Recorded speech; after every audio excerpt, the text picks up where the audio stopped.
Live from KSAT 12, the news at 5:30 starts right now. Good evening. We begin tonight with an update about a major crash on Highway 281 south from last night that we first told you about on the Night Beat. The Bexar County Medical Examiner's Office confirming one person has died. He's been identified as Helmer Santos Garcia. That crash happened just after 9 p.m. on 281 near Mogford Road. BCSO deputies say a pickup truck rear-ended an 18-wheeler there, and then a second pickup hit a pedestrian near the crash site. Police say 3 people were taken to Bamsey. Garcia airlifted to University Hospital, where he later died from his injuries. A man is recovering in the hospital after being shot outside of his home on the southwest side. Police are now investigating that shooting that happened at the intersection of West South Cross Boulevard and Votaw Street. That's where we find our Jaffney Gray live with the latest. Jaffney.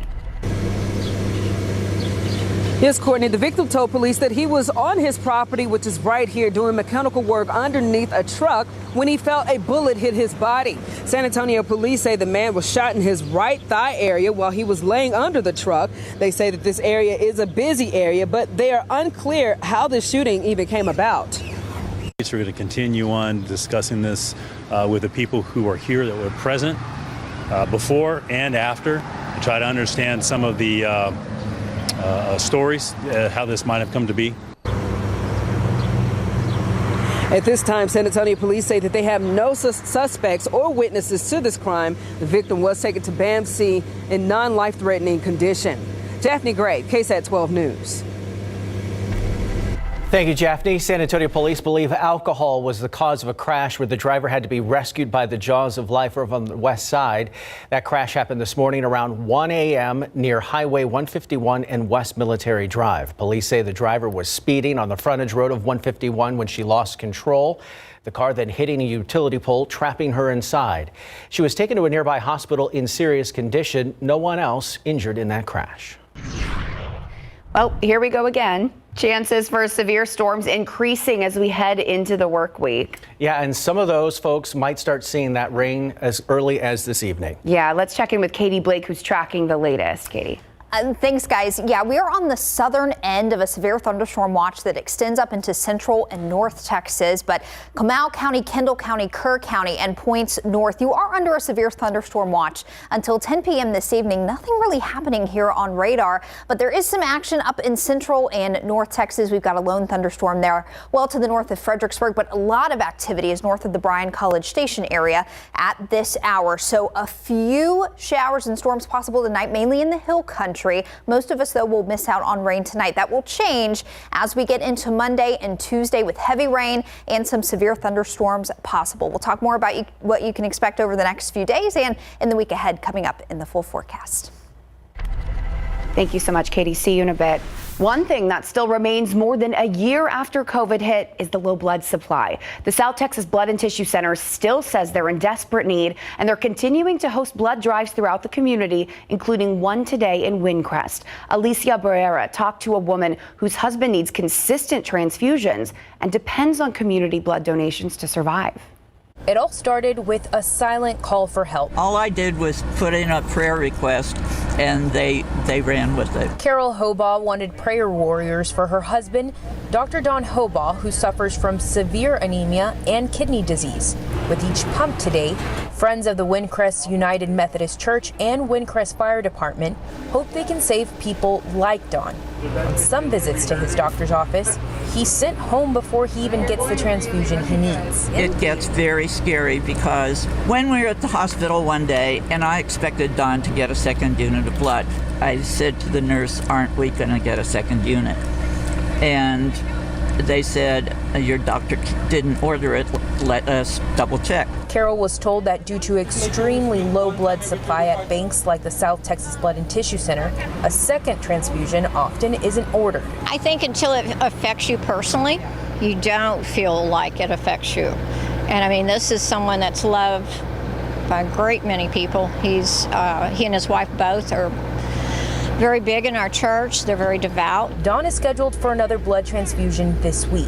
And events like today's are helping to ensure there will be enough blood to meet the need. The donor goal for this particular drive is 30 people, but we're well aware that there's an even bigger need throughout the entire community. You can head over to KSAT.com if you'd like to register, find out more information on how to donate blood and save lives. In Windcrest, Alicia Barrera, KSAT 12 News. Now to the latest on that cyber attack that forced the shutdown of a major gas pipeline in the U.S. Nearly half the fuel consumed on the East Coast affected. Today, U.S. officials are speaking out. ABC's Elwin Lopez with what they are saying and how the move could affect your wallet. One of the nation's largest pipelines remains shut down following a ransomware attack. The Colonial pipeline supplies 45% of fuel to the East Coast. Its 5,500-mile network carries gas, diesel, and jet fuel from Texas to New Jersey. Commerce Secretary Gina Raimondo telling Face the Nation the Biden administration is working quickly to get things back to normal. It's an all-hands-on-deck effort right now, and we are working closely with the company, state and local officials to make sure that they get back up to normal operations as quickly as possible and there aren't disruptions in supply. The company says it proactively took certain systems offline to contain the threat, temporarily halting all of the pipeline's operations. Experts warn the shutdown could affect the price of gas. It's crucial to have this pipeline in service. If it drags on beyond, say, 3 or 4 days, we may start to see some supply challenges. Last December, SolarWinds, a company that provides software to the government and Fortune 500 companies, suffered a massive software breach. That breach reportedly exposing government agency emails. And in February, investigators say someone took control of the computer systems at a water treatment facility. Cybersecurity experts add these types of attacks are here to stay. It's really, really important that we heed these warnings, that these attacks are not going away. We're going to see more of them. It's only a matter of time before we see some sort of significant disruption to our daily lives from a cyber attack. Elwin Lopez, ABC News, Atlanta. Well, expect a cuteness overload after the break. We're going to show you some of the new babies who entered this world on this very special day.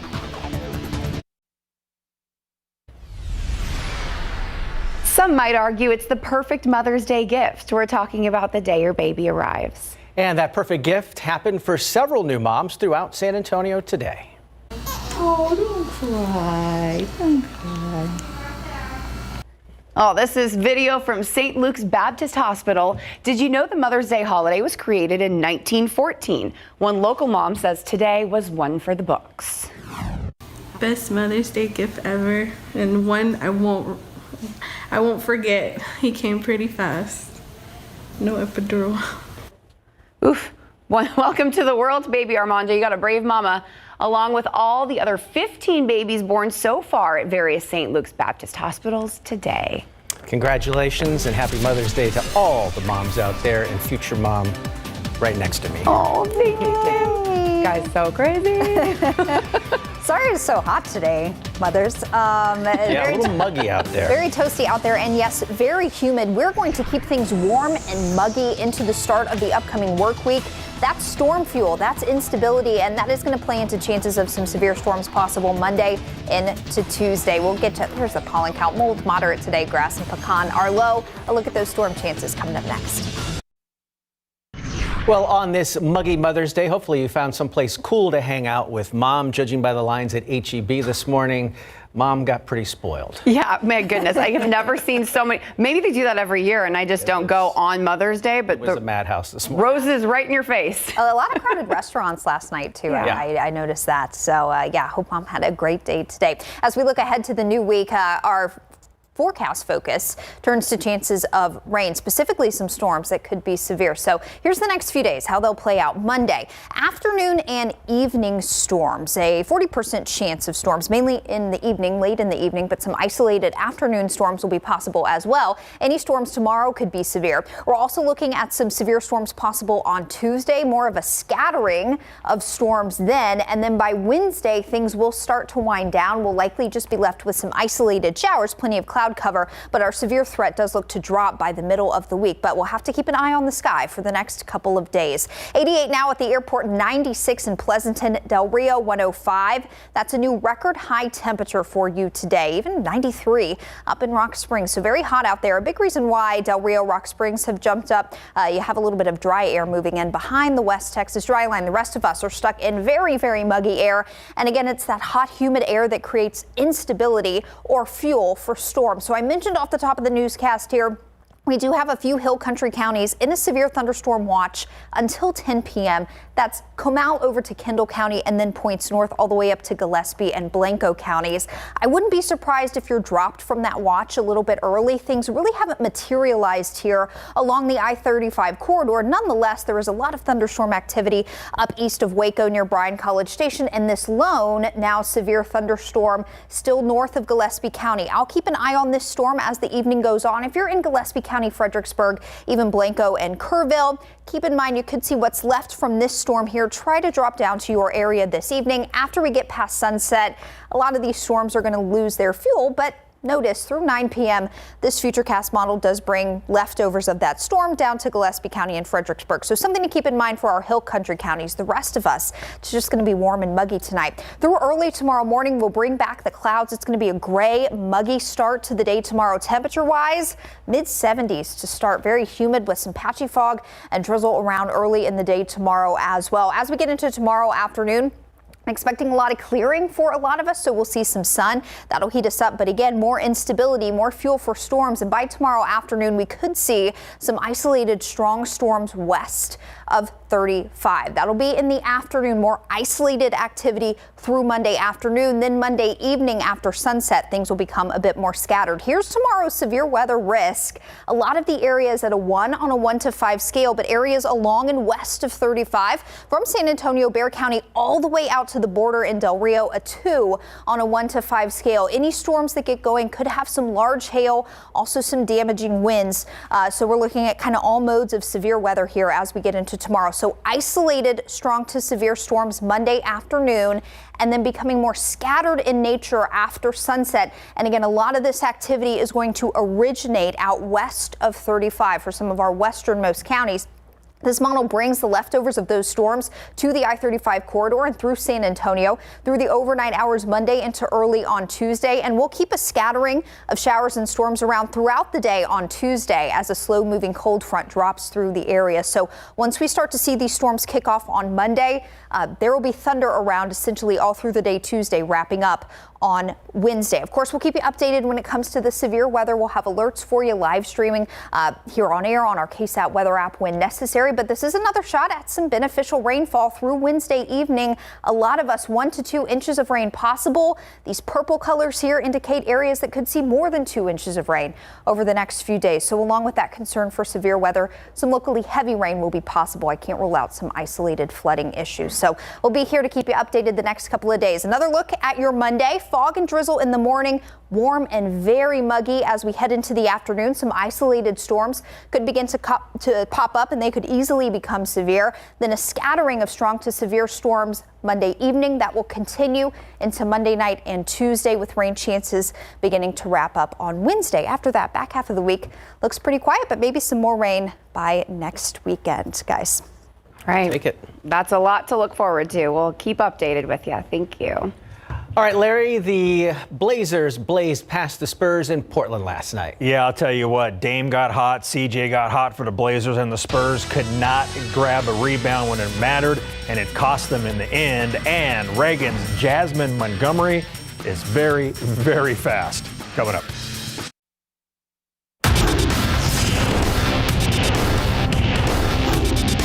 No gripe about their effort, and I really appreciate their hustle, but we just got to get more gang rebounding, more people doing it. Jakob can't do that by himself, and, Nurkic is a load. So we need better focus on the board. It's really been putting us in a bind. Spurs were out rebounded by Portland last night, 63-40 in Big Board Sports. The lack of rebounding did hurt the Spurs last night, as did the Trailblazers' Damian Lillard, C.J. McCollum, Yusuf Nurkic, and Norman Powell in the Spurs' 124-102 loss at the Moda Center. The Spurs led by as many as 9 points in the first quarter, and the game was close in the first half until Dame hit 3 straight three-pointers to push their lead to 9, and Portland pulled away from there, leading by as many as 26 points in the fourth. Portland out-rebounded the Spurs by 23, setting a season high with 63 boards. They had 18 offensive rebounds and 26 second chance points at just 11 for the Spurs. I mean, they out-rebounded us badly. The offensive rebounds was just ridiculous. I think at one point in time it was like 20-2. It was tough. We got to play better. Starting with me, I got to be better. Being a point guard, consistency every single night, just being better. Don't worry about making and missing shots, but it takes a team effort. We just can't rely on the bigs to go out there and, expect them to get every rebound, especially battling against, guys like Nurkic and Cantor. That's a tough cover. That's definitely a gang thing we have to do, especially with them shooting long jump shots and understand it's going to be long rebounds. So that's on us, ourselves, everything. We got to approach that and understand that coming to the game right away and try to establish ourselves, getting every rebound and give ourselves an opportunity on the offensive end. Spurs will host the Bucks tomorrow night, 7:30 at the AT&T Center. The Spurs have 5 games left in the regular season. There was no doubt about who was the fastest runner on the track last night at the Class 6A UIL State Track and Field Championships in Austin. That was Reagan senior Jasmine Montgomery. The Oregon commit dominated in all 3 of her events. She kicked the evening session off with a brilliant anchor leg on the Rattler girls 4x100 meter relay that nearly won gold, then followed that up with the convincing wins of both the 100 and 200 meter dashes, finishing in 11.09 seconds and 22.96 seconds, respectively. Those performances broke both school and city records. After missing out on her chance last year due to COVID-19, Montgomery made the most of her opportunity and is coming home as a 2-time state champion. I think I use that as motivation, last year, my senior year, I'm going to college, let's leave this with the game, like I said, no regrets. I use every year that I do to win as motivation to do better the next year. It's just a blessing, man. I'm just really, really excited, that was all God. I'm just really excited. While Jasmine stole the show, a pair of other Rattlers contributed big performances. Juniors Alyssa Quinones and Taylon Wise were both a part of the second-place 4x100 meter relay and fourth-place 4x200 meter relay. Quinones took 5th overall in the Class 6A pole vault, and Wise finished 4th overall in the triple jump. All told, the Rattlers finished 2nd overall in the team standings with 50 total points. Oh, it's so exciting for the girls, absolutely. We've worked really hard this season and actually for many seasons leading up to this season. And the girls started out at the beginning of this year just kind of on a mission, trying to be able to kind of finish where we left off last year. And it's been something that they've been working toward now for several months, and I'm just really excited for them. Canepa senior Christian Rattler finished his high school career on top of the podium in the Class 1A 400 meter dash with a state record time of 48.99 seconds. He is one of 7 area athletes who earned podium finishes yesterday. To hear from him and catch highlights from the rest of the San Antonio area, head on over to KSAT.com. San Antonio FC tied Real Monarchs SLC 2-2 at Toyota Field last night to earn a point at home and to remain unbeaten this season. SAFC opened the scoring in the 19th minute after Cam Lindley found Marcus Epps with a through ball that he slotted far post for a 1-0 lead. Now, Nathan received a red card in the 31st minute to put SAFC a man down, but that did not stop Emil Cuello from scoring the 44th minute for SAFC when he collected a shot near the top of the box and fired a powerful shot past the goalkeeper to make it 2-0. The visitors scored twice in the second half and lost a player as well to a red card in the 75th minute. After we went a man down, we couldn't all out press. We couldn't put the team under how we wanted to, but with that said, there were definitely moments where our identity was clear, even a man down. We were the aggressors, and it's just tough, but we learn from this and we use it for the next games. SAFC will hit the road for the first time this season, Sunday, May 16th at RGV FC at 7:30 p.m. Southern California Beach Volleyball won the 2020 One national championship today, beating two-time defending champion UCLA 3-1 at Gulf Shores, Alabama. So congratulations to USC senior and Smithson Valley alum Maya Kaiser, and the team celebrated by jumping in the ocean, which is a tradition. Guys, so I was wondering why beach volleyball was at the end of your sports. It all makes sense now. I wish we could jump in the ocean. It's hot out. Yeah. All right, we'll be right back. We used up all of our time. Thanks so much for watching. We'll be back here for you tonight on the Night Beat. See you then. Have a good evening and happy Mother's Day to all the moms out there.